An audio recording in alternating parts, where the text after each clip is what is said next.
Ce matin, c'était une révision de voir tout cela pour te parler. Acte 3. Acte 3. Vaincre les âmes démoniaques, vaincre les âmes de la sorcellerie. Acte 3. 1 Jean chapitre 3, à partir du verset 8. Rapidement, nous allons partir vite. C'est un verset. 1 Jean 3, verset 8. On se tient debout pour la lecture, s'il vous plaît.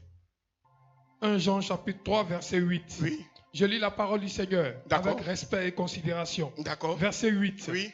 Celui qui pêche est du diable. Car le diable pêche. Le diable est pécheur. Dès le commencement. Le Fils de Dieu. A apparu.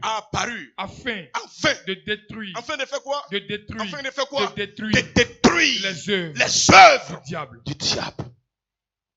Nous sommes là ce matin pour détruire les œuvres de quoi? Du diable. Dis Amen fort. Amen. On peut s'asseoir dans la présence de Dieu. Que Dieu te bénisse. Amen. Alors ce matin, je te parle de les armes démoniaques. Une des choses que tu dois savoir d'abord, l'armée du diable est semblable à comme un état-major, comme une armée. Amen. Ça veut dire chez nous ici, là, quand tu constates qu'on parle d'état-major, on parle des armées. Amen. Mais attention, il y a plusieurs armées. Amen. Ça veut dire que dans le domaine, il y a la police, il y a les douaniers, il y a les gendarmes, il y a les eaux forêts, et puis il y a quoi encore? La douane. Voilà, tout cela. Mais tout cela réuni, on appelle ça une armée. Amen. C'est la même chose comme Satan. Amen. Satan aussi, il a une armée. Il ne descend pas. Amen. Il ne va pas descendre.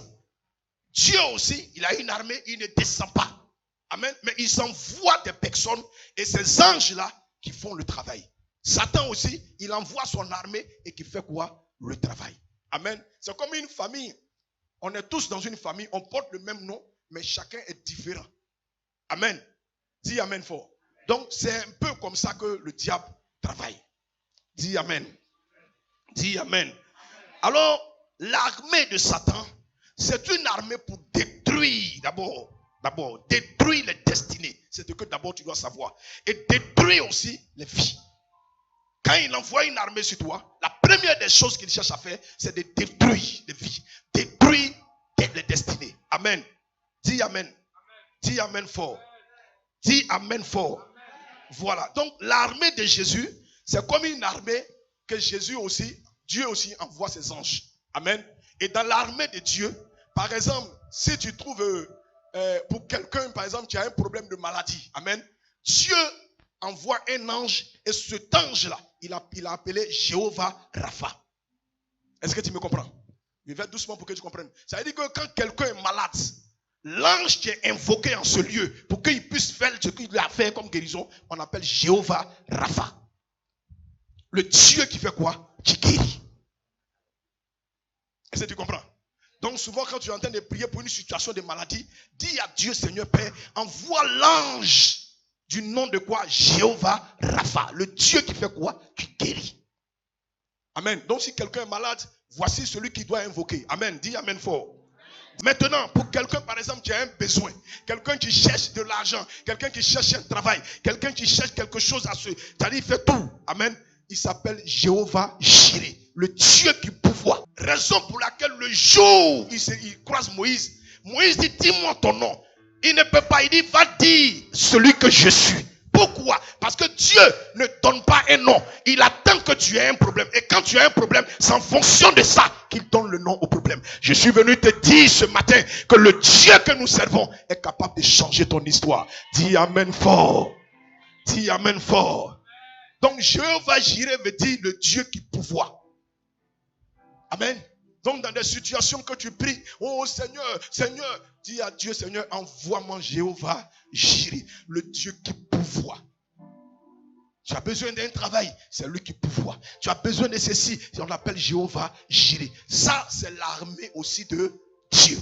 Maintenant, ceux qui ont le cœur brisé, ceux qui n'ont pas de cœur brisé, ceux qui ont les gourmets, ceux qui ont des problèmes, qui ont un problème de cœur, qui n'ont pas la paix, qui ont toujours des problèmes. on l'appelle Jéhovah Shalom.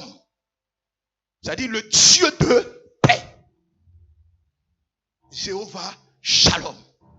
Le Dieu de paix. Quand tu veux la paix, celui que tu dois invoquer, tu ne vas pas venir appeler un autre Dieu. Tu appelles le Dieu de paix qui s'appelle Jéhovah Shalom. Le Dieu de paix. Amen. Amen. Amen.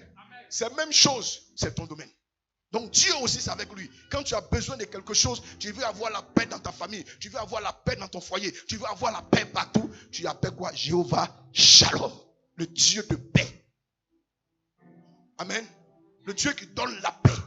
Quand tu as besoin de paix, quand toute la maison est troublée, la maison connaît des problèmes et que tu veux la paix, n'invoque pas un autre Dieu. Demande le Dieu de paix qui s'appelle Jéhovah Shalom. Que Dieu vous bénisse. Acclame Dieu très fort. Alors ce matin, la première âme que je vais parler, parce qu'il y a seulement 2 âmes à présenter, je crois que c'est la fin. La première âme dont nous allons parler ce matin, on va directement dans Ésaïe 14, verset 23, rapidement.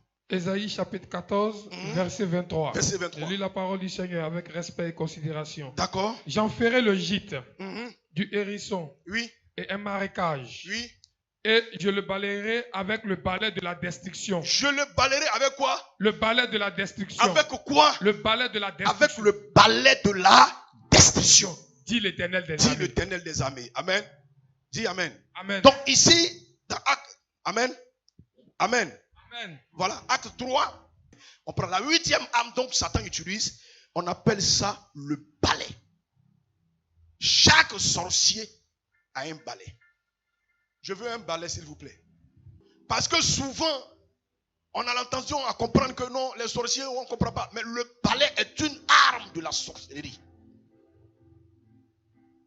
Si tu fais beaucoup attention, quand tu arrives souvent dans la maison des féticheurs, ou bien souvent dans la maison des commiens, des trucs, en haut, tu vas trouver un petit balai qui est là.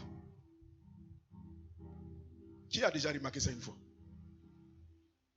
Non, soulève la main. Faut pas. Je sais que souvent vous êtes rentré quelque part avant de connaître Dieu. Donc, faut pas avoir honte. Voilà, soulève. Nous tous, souvent, il y en a qui sont rentrés. Et puis on a vu ça. Il y a un petit balai en haut. En fait, le balai, c'est son identité. Amen. Amen. Amen. Parce que le balai représente. Voilà, et puis trouve-moi un bois. Je veux un bois. Donc, voici le balai. Dieu, il a son balai.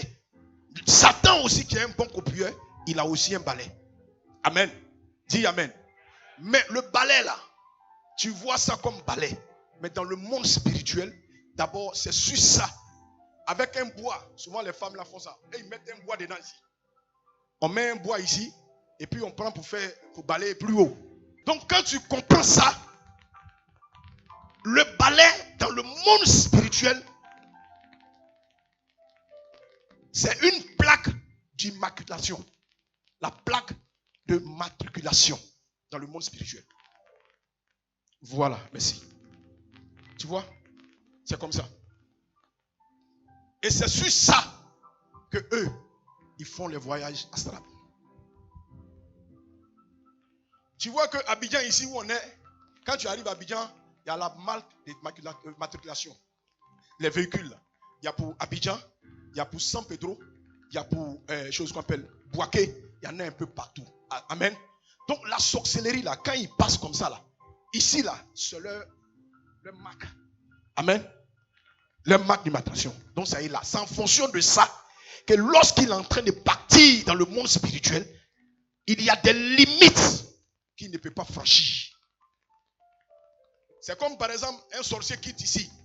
Quand il arrive à la frontière de Ghana et de Libo, avant d'entrer quelque part, de rentrer là-bas, toi-même quand tu arrives là-bas, tu fais quoi? Tu présentes quoi? Tes pièces avant d'entrer. Ça veut dire que tu ne peux pas rentrer sur le territoire. Eux aussi c'est pareil. Quand ils arrivent, les sorciers ne vont pas partout. Hein. Ils ont des limites. Je te dis ça aujourd'hui. Avant qu'il ne se lève ici pour aller en France, ça veut dire qu'il a reçu un mandat. Ou bien qu'il lui donne le droit de pouvoir partir jusqu'à là-bas. Parce que toi-même quand tu dois voyager, tu fais quoi? Tu as besoin de quoi? Un passeport. Tu ne peux pas te lever comme ça pour partir. Est-ce que tu me comprends? Est-ce que tu me comprends? Ça aussi représente aussi la confrérie. Quand c'est comme ça, parce qu'un seul balai, tu peux casser facilement. Mais le tour de balai là, tu ne peux pas casser. Donc quand quelqu'un est dans une sorcellerie, tu vas voir que c'est une confrérie. Ça veut dire que ça représente toutes les confréries. Donc la plupart des personnes qui sont sorciers, il y en a qu'on appelle les sorciers isolés. Ceux-là, c'est des gens qui ne sont pas dans une confrérie. Amen. Je ne sais pas si je me fais comprendre. Ils ne sont pas dans une confrérie. Donc ceux-là, ils sont des proies, les proies les plus faciles. Mais quand tu es dans une confrérie, ça veut dire que quand tu tombes sur ce balai que tu es en train de partir, on sait que tu fais partie d'une confrérie de la sorcellerie. Amen. Dis amen fort. Donc le balai là, c'est sur ça qu'ils prennent. Il vient ici. Il ne s'assoit pas sur le balai là. C'est pourquoi il te dit balai là. C'est la plaque. Lui, il ne s'assoit pas ici. Il s'assoit sur le bois. C'est sur le bois qu'il s'assoit et qu'il s'en va. Suis-moi bien. Hein? Souvent, vous regardez les films là, c'est comme ça. C'est sur le bois, comme sa queue. C'est comme derrière des voitures là. Et l'autre qui voit là-bas, il voit la marque ici. Il sait que lui là, il n'est pas sur tel territoire. Ça, c'est une arme. Dieu aussi, il a le même balai. Mais pour lui, c'est pour détruire les œuvres de quoi? Du diable. Mais quand eux, ils utilisent pour eux, ils utilisent ça en fonction de leur confrérie. C'est-à-dire que quand ils voyagent, si un sorcier se lève ici et puis il dit, bon, je m'en vais au Ghana, il arrive au Ghana et il veut traverser la frontière du Ghana et qu'il n'a pas reçu l'autorisation, on l'interdit, il ne peut pas rentrer. Pourquoi? Parce que sa plaque là ne lui permet pas quoi? À traverser. Donc voilà une des armes qui est le balai. Amen. C'est pourquoi partout tu vas arriver. Quand tu rentres dans leur maison, tu vas trouver un petit balai. Et quand tu vois ce balai là, tu sais que lui, il est dans la confrérie. Amen. Amen. Faites beaucoup attention. Nous, les balais, on utilise les balais pour faire quoi? Pour balayer la maison. Souvent, on utilise les balais pour enlever les toits d'araignée. Mais en dehors même de ça, eux, ils utilisent ça pour faire quoi? Pour travailler la nuit. Amen. Les sorciers là, je vous dis, il ne peut pas se déplacer comme ça pour aller tuer quelqu'un. Avant de partir, il doit demander l'autorisation. Parce qu'avant de rentrer sur un territoire, il faut que tu demandes l'autorisation. Donc, si on ne t'accorde pas l'autorisation, c'est pourquoi tous ne se déplacent pas pour aller en France. Amen. Ceux qui se déplacent pour aller en France, ça c'est les internationaux. Eux, ils ont tous les papiers. Ils leur donnent le droit de partir jusqu'à te trouver en France là-bas. Amen. Mais si c'est au niveau de Côte d'Ivoire ici, voiture de Daloa peut venir à Abidjan. C'est ça, non? Il peut venir déposer quelque chose ici puis repartir. Mais il ne peut pas rouler à Abidjan. Donc, Abidjan ici, il peut se lever, te tourner. C'est pourquoi il est au village et puis il vient chez toi à la maison. Parce que là, ça lui donne le droit de venir. Mais si tu te déplaces dans au Burkina, tu ne peux pas prendre voiture pour aller là-bas. Il va s'arrêter à la limite de Burkina. Il est là-bas et puis il te regarde. Et puis tu le regardes. Mais vous ne pouvez pas. Il ne peut pas. Donc il doit demander quoi? L'autorisation. Et une fois que l'autorisation est accordée, ça lui donne maintenant le droit de faire quoi? De franchir le territoire. Donc la première, la 8e arme, c'est quoi? Le balai. Amen. Dis amen fort. Dis amen fort. Dis amen fort. Donc le balai, c'est une moyen de destruction. Amen. Voilà. Nous allons partir sur la 2e arme. Ésaïe 14, verset 4 à 7. C'est la dernière arme et puis je vais m'arrêter là. Ésaïe chapitre 14, verset 4 à 7. Oui. Verset 4. Alors, tu prononceras ce chant sur le roi de Babylone. Oui. Et tu diras, et quoi? Je viens. Toujours est-il qu'on parle du roi de Babylone. Je t'avais parlé, le roi de Babylone qui se met à un carrefour. Et par là-bas, il tire des présages. Oui, vas-y. Oui, vas-y. Au verset 4. Alors, tu prononceras ce chant sur le roi de Babylone. Oui. Et tu diras, et quoi? Le tyran n'est plus. Le tyran n'est plus. C'est-à-dire celui qui t'effraie là. Celui guerrier qui t'effraie là. Le sorcier qui t'effraie là. On dit il n'est plus. Mais pourquoi il n'est plus? On écoute, oui, vas-y. L'oppression a cessé. C'est-à-dire l'oppression que tu avais dans cette famille-là, elle a cessé. Oh. L'oppression a cessé. Mais pourquoi l'oppression a cessé? Oui, vas-y. Au verset 5. Oui. L'Éternel a brisé le bâton des méchants. Parce que l'Éternel a brisé le bâton des méchants. Tout sorcier a un bâton. Amen. Même souvent les chocos. Parce qu'il y a la sorcellerie choco. Les raffinés là. Eux, ils portent veste avec cravate. Chaque sorcier connaît son rendez-vous. Les gens du village là, ils ont peur de ceux-là. Bah, ceux-là, c'est les bluffeurs. Eux là, tu les vois souvent en veste complet, avec cravate, tout. Mais c'est les plus dangereux. Quand toi, tu les vois dans les bureaux, mais lui là, il est choco, hein. Et tous les jours, ils ont un petit bâton. Qui c'est ça? Souvent, un bâton de commandement. Le bâton, c'est le bâton dans la sorcellerie. C'est l'autorité. Donc, toute personne a un bâton. Même dans l'armée, que ce soit dans l'armée, les généraux là, ils ont un petit bâton comme ça. Tu vois, il attrape ça comme ça. C'est un bâton de commandement. Donc, chaque sorcier a un bâton. Le bâton, c'est l'autorité. Quand il y a un bâton, c'est l'autorité. C'est en fonction de ce bâton-là. Ça dit que souvent, quand ils appellent ton âme dans le monde spirituel et qu'ils te mettent face à un miroir, c'est avec le bâton-là qu'ils présentent sur le miroir. Et puis, ils ordonnent. Et ça t'arrive. Donc, la 9e âme, c'est le bâton. Amen. Oui, les rosicruciens, là, tu les vois souvent, ils ont un petit bâton, ils se promènent et puis ils marchent comme ça. Ce bâton-là, si tu as brisé ce bâton, parce que toute sa force se trouve dans le bâton. Les chefs d'état-major, même partout, là, ils ont un petit bâton. Ils ont un petit bâton. Voilà. Un bâton de commandement. Ils ont ça comme ça. Voilà. Au temps de Philippe Mangou, là, il avait un petit bâton, puis il se promenait. Voilà. C'est ça, le bâton de commandement. Donc, le jour où tu prends ce bâton, tu as pris toute sa force.